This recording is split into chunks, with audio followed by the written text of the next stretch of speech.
절대 국제결혼을 착각하지 마십시오. 한국에서 결혼 실패했다는 이유로 접근하면 또 다른 지옥이 될 겁니다. 베트남 거주 6년차 국결한 꽃마입니다. 이번 영상은 좀 강하게 말할 테니 마음 약한 형님들은 주의해 주십시오.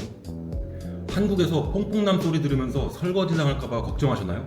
아니면 결정사에서 돈만 날리고 좌절한 적 있습니까?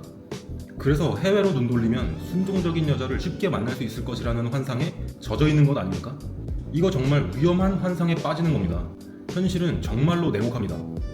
쉽게 접근했다간 순종적인 아내가 아니라 형님들 지갑을 노리는 전문 사기꾼 만날 가능성이 훨씬 높습니다. 최근 베트남 국제결혼 사기 사례들을 보면 단순한 먹튀 수준이 아니죠. 잘 들여다보면 피해자에게 허술한 시스템 안에서 생각보다 정밀하게 설계된 사기입니다. 저도 형님들이 듣고 싶은 말만 할 수 있습니다. 하지만 진짜로 들어야 할 말을 해드릴게요. 꿈같은 결혼생활, 달콤한 신혼, 그 브로커들이 팔아먹는 개소리입니다. 본질을 착각하면 안 돼요, 형님들. 국제결혼은 사랑을 찾아서 떠나는 모험이라고 보시면 안 돼요. 철저하게 비즈니스라고 생각해야지 성공 확률이 올라갑니다.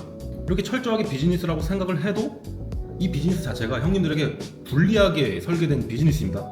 돈만 쓰는 호구가 될 가능성이 높고 상대는 호구들 돈 빨아먹는 사업가 혹은 그 사업자들과의 공범일 수 있습니다.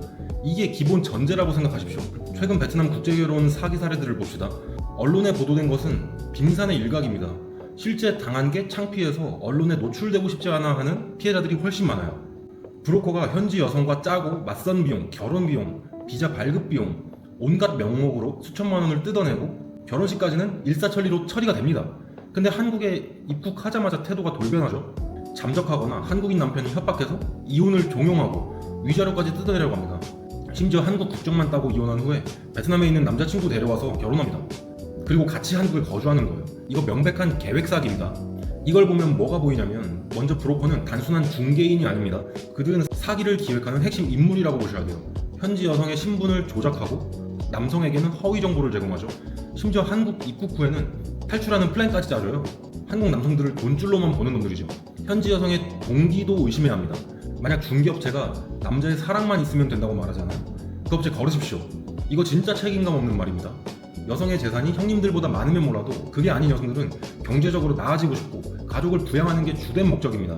경제적인 여건이 나아져야지 사랑과 신뢰가 생기는 거죠. 그리고 한국 남자들의 착각도 한몫하죠. 순종적인 아내를 얻어서 왕대접 받으려는 환상은 버리십시오. 몇몇 여성들에게 한국 남자는 그저 계획에 이용당하는 존재에 불과할 수도 있습니다. 외국 여성들이 한국에 발을 딛는 순간에 남편은 더 이상 필요 없는 존재가 될 수도 있죠. 형님들, 이런 환상 가진 분들 계시죠? 외국인 신부는 순종적이고 나만 바라볼 것이다. 이거 진짜 비참한 생각입니다. 처음엔 형님들 앞에서 순종적인 것처럼 보여지겠죠. 언어 장벽, 문화 차이, 그리고 가장 중요한 비자 문제 때문에요.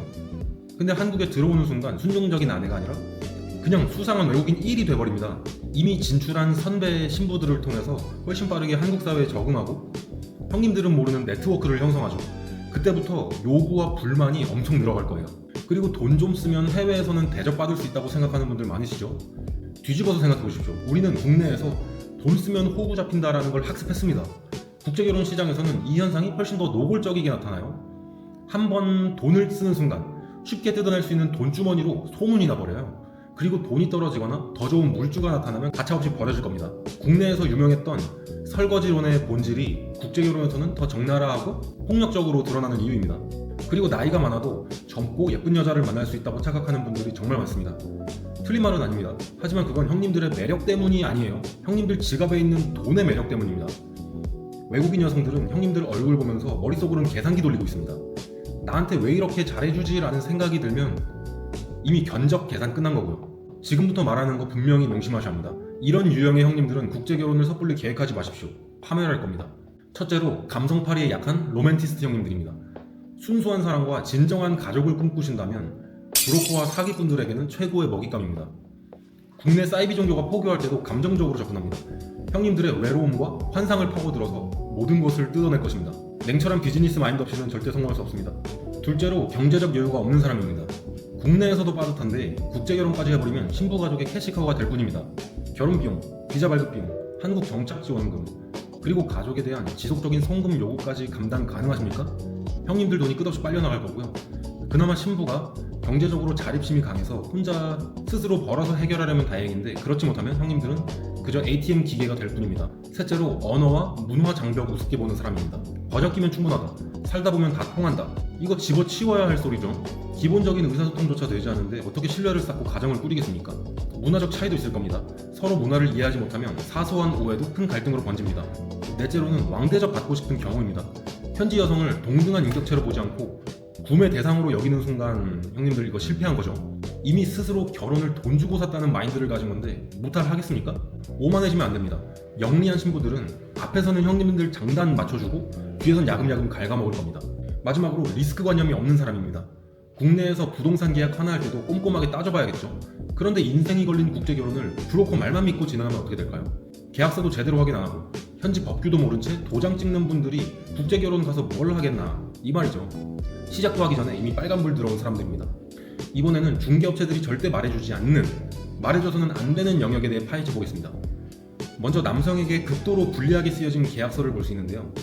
환불 불가 조항은 기본이고 파혼시 위약금, 재산분할, 자녀 양육권 등 모든 조항이 현지 여성이나 브로커에게 유리하게 되어 있습니다.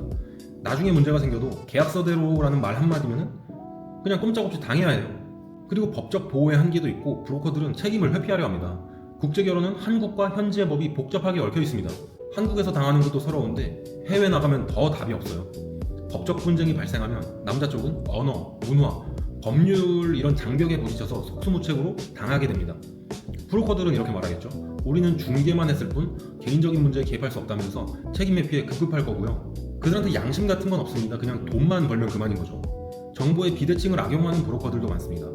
보통 신랑 쪽은 현지 여성의 배경, 현지 법률 이런 거에 대해 아는 게 전혀 없어요. 브로커는 형님들에게 여자가 어리다, 예쁘다 이런 솔깃한 정보만 제공하고 불리한 정보는 철저하게 숨기죠. 그럼에도 불구하고 국제결혼 생각하신다면 최소한 이 정도 현실 기준 갖춰야 합니다. 이 정도 갖출 자신도 없으면 포기하는 게 정신 건강에 좋을 겁니다. 그게 형님들을 지키는 길일 거고요. 먼저 경제적 통제력이 있어야 합니다. 돈을 쥐고 흔들라는 게 아니라 돈의 흐름을 정확히 알고 통제해야 한다는 의미입니다. 현지 가족에 대한 지원은 명확한 선을 긋고 명목과 액수를 정하십시오. 신부 측에서 갑자기 큰 돈이 나가야 한다고 말하면 무조건 증빙 자료를 받으십시오. 애초에 형님들 재산입니다. 비즈니스 마인드로 가야 합니다. 이거 냉정하다고 생각하면 안 돼요. 그리고 능숙한 언어 소통 능력도 필수입니다. 한국에서 거주하는 거면 신부가 한국어를 공부하겠지만 그게 아니라면 최소한의 현지어 아니면 영어가 유창해야 돼요.